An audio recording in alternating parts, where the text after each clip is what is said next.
Hello everyone, my name is Aki, and today I am excited to talk about the Ricoh GR3X, the Urban Edition particularly. Now, it might not be the latest and the greatest in the world where new camera models seem to drop every month, but I decided to give this older model a shot because of its reputation for being a super sharp and compact camera and still delivering very sharp photos. And I've been using this little guy daily for about a month now, and I just want to share with you my thoughts. I'll be showcasing some of the photos I've taken so you can see the image quality for yourself. Some of what I will cover might sound familiar if you have seen other reviews, but I'm sharing my genuine take on the Ricoh GR3X. If you feel like you've heard these points before, no worries, feel free to skip ahead. Alright, now let's get right to it. Alright, so let's talk about the first thing that really stands out to me. It's the sheer sharpness of this tiny pocketable camera. When I was researching the Ricoh GR3X, I kept hearing about how crisp and clear the photos are, but honestly, seeing it for myself has been a whole different experience. I'm a bit of a pixel peeper, to be honest, so when I zoom into my photos, I'm genuinely impressed by how sharp the details are, even from a distance. Take things like trees and grass, for example. These can be very tricky to capture with all their fine details, but the GR3X handles them beautifully. The outlines of the trees and the texture of the grass come through with impressive clarity. It almost feels like the level of sharpness is on par with the Sony's full-frame cameras paired up with the G Master lenses, which is pretty amazing. As someone who's used Fujifilm cameras for a while, I've got to admit something. The Ricoh GR3X is sharper than any of the Fujifilm camera I've worked with, like the X100V or the XS20. Fujifilm photos sometimes have this hazy, almost watercolor-like quality when you zoom in, which I think might be due to its sensor. Of course, sharpness alone doesn't make a photo great, but for my style of photography, the ability to capture fine details is essential.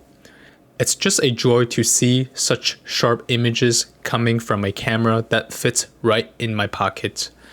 This level of detail and clarity is exactly what I need and really enhances my photography experience. My second thought about the Ricoh GR3X is how well it handles. And there are two sides to this, the physical feel and the software interface. Starting with the physical handling, this camera is designed for a single-handed use, and it really delivers on that. The button layout is very intuitive. Everything you need is within easy reach of the hand that you're holding the camera with. The one exception might be the video mode button, which is right here, but honestly, the video performance isn't the camera's strong suit anyway. Other than that, everything else is accessible with just one hand. For instance, the mode dial has a lock feature to prevent it from accidental changes. And to switch shooting mode, you just have to hold down the unlock button with your index finger and turn the dial with your thumb, just like that. And it can be done all with just one hand. It's a simple but a smart design. Another cool feature is the exposure compensation. Instead of a dedicated dial, it's built into a spring-loaded turning knob, which you can adjust easily with just your thumb. This makes it super convenient. Changing the film simulation is just as straightforward. Press down the same knob to bring up the image control menu, then use the turning wheel to scroll through the film simulation and select your preferred one.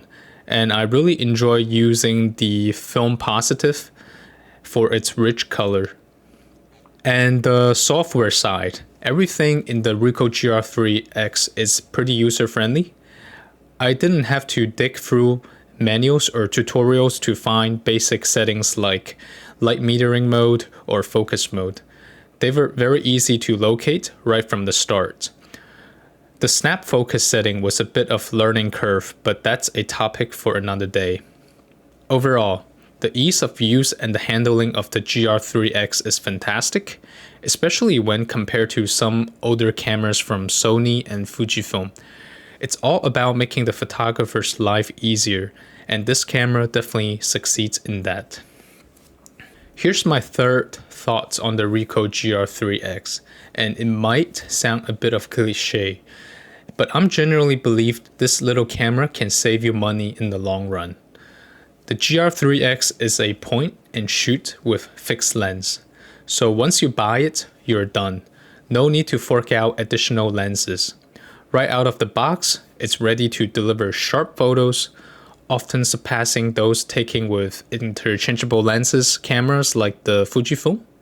Essentially, your expenses are pretty much capped with this camera.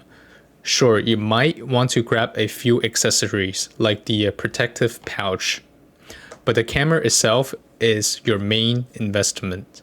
Compare that to something like the Fujifilm X-T series or the Sony A7 series, where you end up buying multiple lenses, and I know this from my personal experience. I started with the Fujifilm XS20 and I thought, hey, I would just get a 27mm pancake lens for street photography, and that was $500. Then I wanted to try out a video, so I bought a 16 to 80mm f4 lens, and that cost just kept piling up. I ended up spending way more than I anticipated. But with the GR3X, the lack of interchangeable lens means I'm not caught up in the gear game. I can focus more on capturing the moment, the composition, and the storytelling rather than stressing over what lenses to buy next. Sure, I might upgrade to something else down the road, but by not investing heavily in a single lens system like the Fujifilms, I don't feel as tied down or limited. It's a refreshing change, letting me enjoy photography without the constant gear chase. But there are definitely some downsides to the Ricoh GR3X that I will cover in a future video based on my own experience. Things like the poor video performance, no weather sealing, and limited battery life are worth talking about. But so far, these issues haven't been my major problems for me, except for the video performance. Honestly, the video quality is pretty disappointing and looks very pixelated, even though it's supposed to be 1080p. When I needed to shoot video, I just used my iPhone instead, which handles it much better. Anyway, thanks for sticking around to the very end. If you enjoyed this, don't forget to like and subscribe for more content on camera and tech. And I hope to see you in the next video. Peace.